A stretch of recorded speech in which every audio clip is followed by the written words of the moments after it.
Hello everyone, this is Kai, and this is Fabio. I'm just gonna go over a little bit of like how he's doing. I gave him a quail today, that's a whole quail. I'm not too far away. Yes, I'm still in pajamas. But this is a little bit like how he's doing. I'm gonna watch him eat. I'm just gonna do that. Leave him alone. He's squeaking because I came up to him. And I'm talking about him. But this is a little bit of how he eats, and pretty much the key is to not pay him any mind. And he won't pay me any mind, he won't squeak. He only started squeaking as soon as I started talking about him. He's a bit particular like that. But most hairhawks, they perceive you as danger. They perceive you as going to steal. So then they protect their food. And they'll shield it, and they'll kind of make like a little curtain. And that's called mantling. And a lot of hawks will do that too, because they see other animals as like stealing from them, so it's very, very natural. Honestly, mantling is probably the smallest problem that you'll ever encounter with a hawk. Or any bird. Mantling is probably the least of your problems.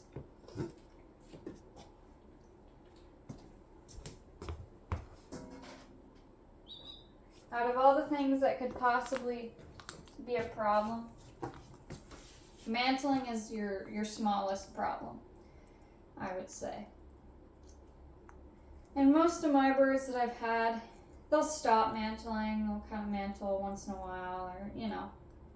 Most people will be like, oh, you can't have them mantling, but frankly, that's the least of your worries. If you have a bird that mantles, it's probably not going to take off with its food. It's probably just going to flatten itself to the ground. It's the carrying that you want to worry about. Mantling, nah. So, if somebody, you'll get criticized, oh, your bird mantles, but nah. Not a big deal. They come out of it. A lot of them, it just takes them some time. Like, he mantled heavy up until like now, pretty much. He still mantles once in a while. But, he's really come out of it. And you could tell he was a mantling bird when he was in the chamber, because he had competition. Because most of his tail feathers, besides, I think 2 of them were snapped off. Okay. I'm talking about him. If I wasn't talking, he would be quiet. That's one of his little things, is he'll squeak only when I'm talking. He'll be vocal. Which, you know, that's not a bad thing when he's on prey. Because I can find him easy. And I don't mind it, as long as it's not constant. And for him, it's not constant. It's just, when he feels like I'm looking at him, he'll do that. But generally, it's alright. And I'm facing away from him while I talk, so he doesn't. Anyway, I'm going to start my tea. He may squeak here and there. So you guys get to watch him have a meal. I don't, though, because I can't look at him. If I look at him wrong, he'll squeak. And we'll get past that, too. It'll, you know, it just takes time. You have to choose your battles.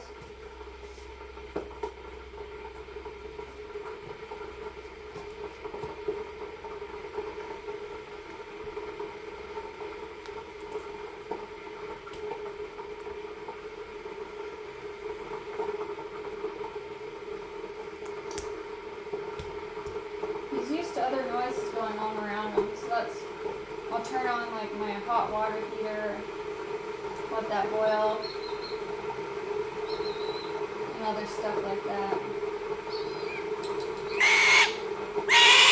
There he goes.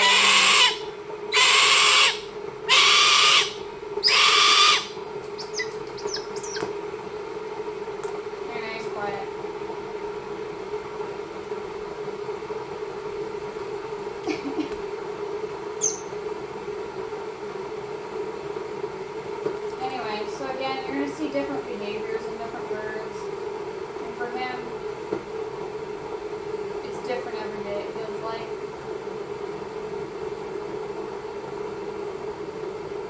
quiet again. So you'll go through phases like that where they just will just do that. But as they age, they'll kind of come out of it. And for him, it's not a habit. It's just, you know, it's been ever changing. And that's okay. So you gotta get used to trying new things.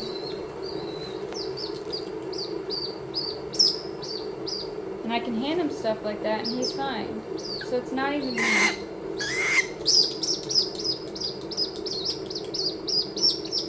Good boy.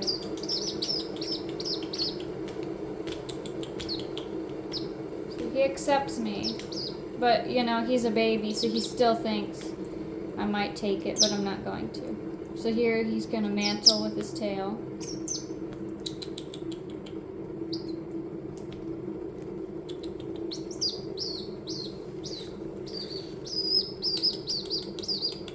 Eat. Come on.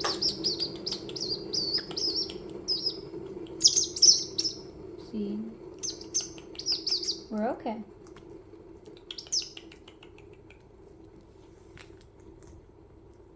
But you know, he comes right out of it. He's gonna relax now and eat. So, you know, he's still got that baby brain. He's still learning. And I mean, I've been sitting here feeding him like this with my hands and just been right next to him pretty much every single time I've fed him. Even on the glove, I'll feed him. He won't mantle on the glove. But it's just a matter of repetition. And you're going to have birds that take longer. And you're going to have birds that will pick it up a lot quicker. And that's fine. As long as you're making progress through it all, which we are. It's just a slow path for him. It always has been since I started. He's just a little bit slower to pick up the game. I've had red tails where I can approach them and they're fine on squirrels and stuff at the first kill. And I've had birds like him that take a few more months. 6, 8 months as they age. And then I've had birds that'll try to carry no matter what I do. Like kestrels, they'll often just carry anyway. Or merlins, they'll cache their food a lot. And some of that is kind of unavoidable. So you see I'm presenting them with things as we go. You gotta keep eating.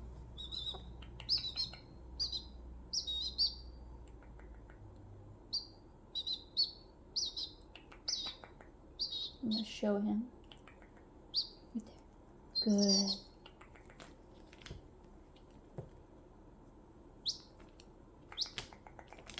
There, good boy. Let's find that one.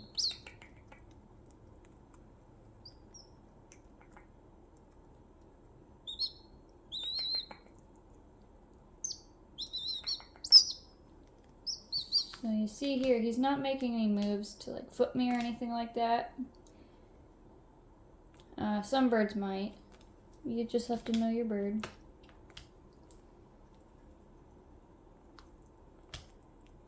Know your bird. Know who you're working with. For him, I know he's not seeing me as a threat. And I want him to get used to my hand being in his space too. That's super important to me, that he is okay with me being here. And again, everyone's training is going to differ. This just happens to be the way I do things. So I like my birds to be able to work with me.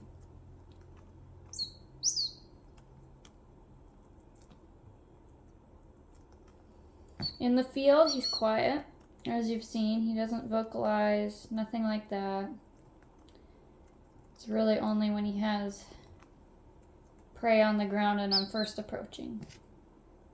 Otherwise, he'll just squeak a couple times and he's pretty quiet. He knows he doesn't have to squeak, but, you know, baby brain and all. He's got to learn. I guess this is everyone's reminder to make sure to give your birds some grace. Take your time. Don't fret if the bird isn't perfect, you know.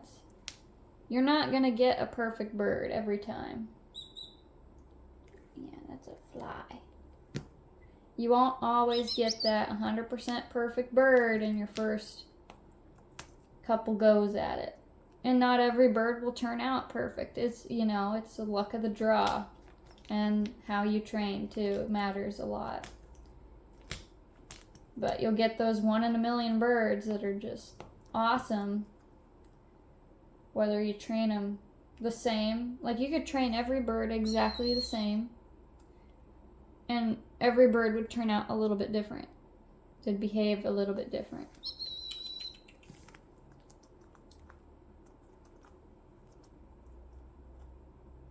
Yeah. Every bird's going to have its own personality, its own little quirks. They're not all going to be the exact same, even if you train them exact same.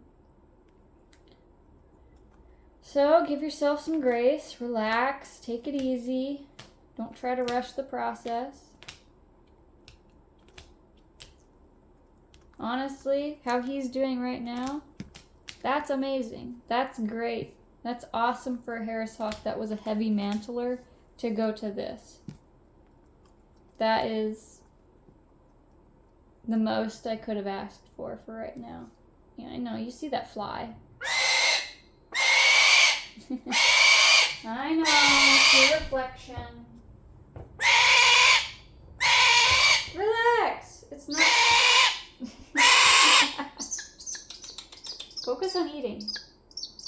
Not your reflection. So he screams at his reflection. That's what he's seeing. Now I've blocked his view of himself, so he'll be quiet. Right there. You see that meat? Yeah, good boy. Alright, well that's about all I got going, so I'll go ahead and shut this off. Thanks for stopping in.